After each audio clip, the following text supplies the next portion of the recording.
Hey, this is Sky. Welcome to my YouTube channel. Let's talk about individuality. I talked about, do we create ourselves or does the world create us in a previous video last week, and go check that out. I want to talk about creating ourselves, but I want to talk about individuality. If you're interested in life coaching or mentoring, go check out my website at skyazrael.com. So let's just get into it. Are you living your parents' life? I think that's a good place to start. We're talking about individuality. Are you who you want to be? Have you ever even actually thought who you wanted to be? Or is who you are, has your persona been fed to you? Is who you are a product of your parents' dream? So, the town you grew up in, the area that you identify with, that you feel is you, is that really you? You learned to get used to it. You had no choice. It's where your parents wanted to be. The town you were born in is not your town. It's your parents' town, right? You can choose whatever town you want to live in, but your kids don't choose. You see the difference? So, a lot of who we are, of who we think that we are, at our core, may be something that's given to us. It's just interesting to think about. Are we really truly individuals? Are we thinking for ourselves? It's good to just notice. I'm not suggesting go and change everything about yourself just arbitrarily, just so you can come back and say, I did it, I'm an individual now. Your parents may have given you good qualities, may have put you in a right direction. It's just interesting that we call ourselves individuals, yet so much is fed to us. So if the town that I grew up in, a lot of motherfuckers I know in California are getting their town tattooed on them.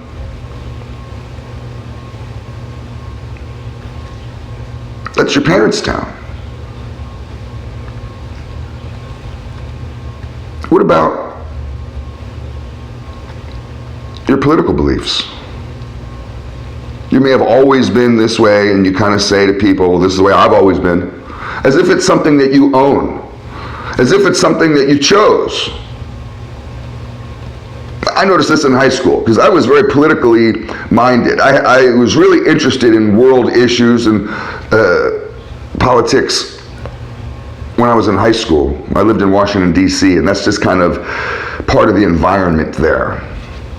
Since you're in the nation's capital, that's what people talk about around the dinner table in D.C., even when you're a kid, is politics. When I moved to Hollywood, people talk about movies. And I'm like, geez, you guys really see a lot of movies, don't you? It's just part of the culture. And I noticed when I was young, coming up in D.C., in high school, and interested in different beliefs, that even myself, that I was liberal because my parents were liberal. And that's the way it works. You are what your parents are. You're a Republican because your parents are Republican. I eventually, as I got older and as an adult, started to become more conservative. I realized that those values fit more with what I liked. And that I wasn't similar to my parents in some very key ways. And that I wasn't a postmodernist. And I liked tradition, I liked order. And they didn't, they liked chaos. That's a huge difference in personality type. Oh my God, are you kidding me? I like a clean room, they like a messy room. A completely different personality type. I had to realize this as I got older and change some core aspects of myself, change my political beliefs. That's a huge thing to do. People wonder, how can you just change from liberal to conservative? You go through a journey, an inward journey, and you realize, Jesus Christ, man, everything I've ever fucking thought is really not me. It's just been fed to me by somebody else. And they're not God, they're not wise. Your parents are just people. Don't pedestalize you. I get annoyed when some people pedestalize and idolize their parents. They get all teary-eyed. That my parents were so great. My dad was the greatest guy in the world. Shut the fuck up. Your dad was just a regular dude who spit you out of his dick. Stop putting people on pedestals. Even your wonderful dad. My dad's been dead for 30 years. And I can tear up talking about him. But I don't ever for a second make him out to be something different than he was. Some Norman Rockwell fantasy. It makes you delusional. It keeps you a child. If you fantasize, if you have this weird fantasy your whole life, you never mature. It's so obvious with certain men that are still daddy's boys. They're still that little kid.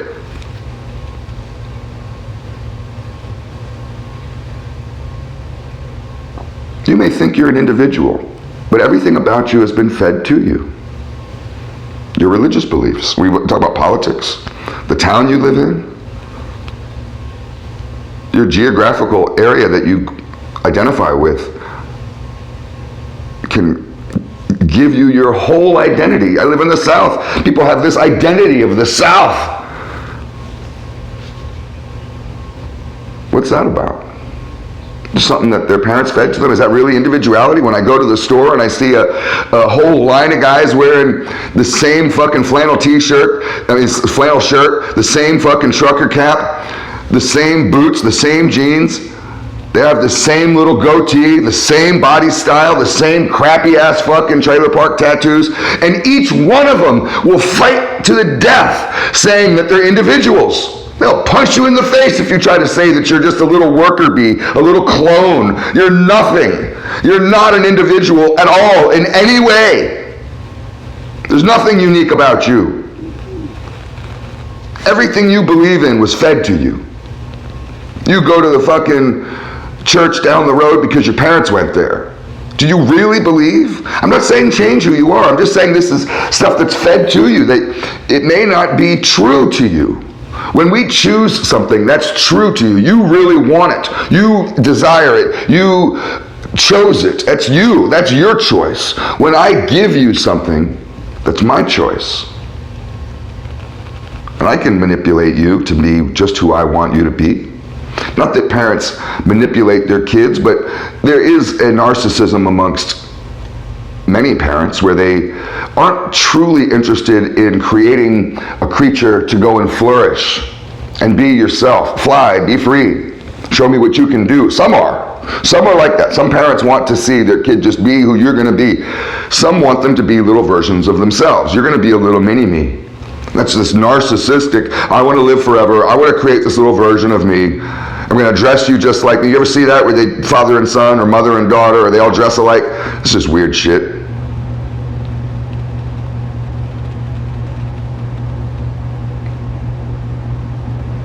So I'm not saying raise your kids like fucking free-range wild animals.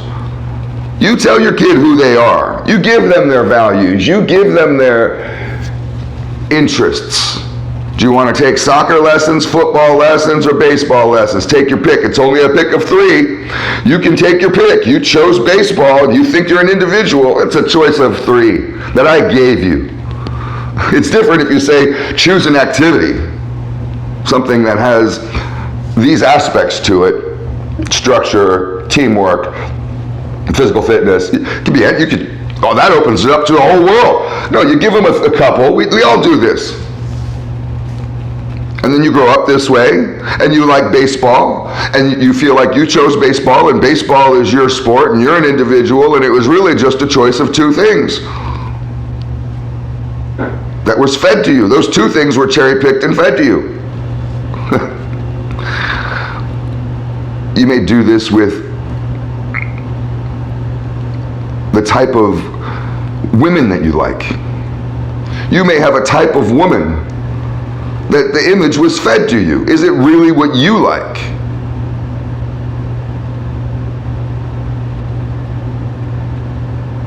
They have been fed to you by your family. You may have adopted your father's taste. A lot of little boys mimic their dads. That's how little boys become men. Your dad likes blonde hair and big boobs and is always pointing out, oh, look at her, ooh, look at her, and next thing you know, you're doing the same thing. You grew up your whole life and you like blonde hair and big boobs. You think that that's just naturally what I like, and it was just fed to you. I'm not saying any of this is bad. I like blonde hair and big boobs. I'm just trying to figure out, am I an individual or am I just a product of somebody else's doing? Did somebody else make me this way? Or did I end up this way because of my own choices? I'm a Christian and my dad's a Christian and his dad's a Christian. Did I choose Christianity because I really connected with it? Because I believe it's the one true religion and the one true God and all that? Or is it just something that was initially forced upon me? Did I ever really want to go to church at 5 years old or 6 years old or 10 years old? Right? I mean, you can think about this with your life. The type of humor that you get into may have been fed to you. It may have been a type of humor that was dished around the house. The way that you get angry may have been fed to you because it was what you saw your father do and you thought that was the right way to be. You never really thought for yourself and chose how you want to get angry. You just copied a response. It was fed to you. Are you really an individual? It's interesting to start thinking about all the different aspects of our core being, of who we are and who we choose to be. And to just question. It's just always good to question yourself. Am I choosing this or am I following? Am I being fed? Some get it, some don't. Thanks for watching. It's all food for thought.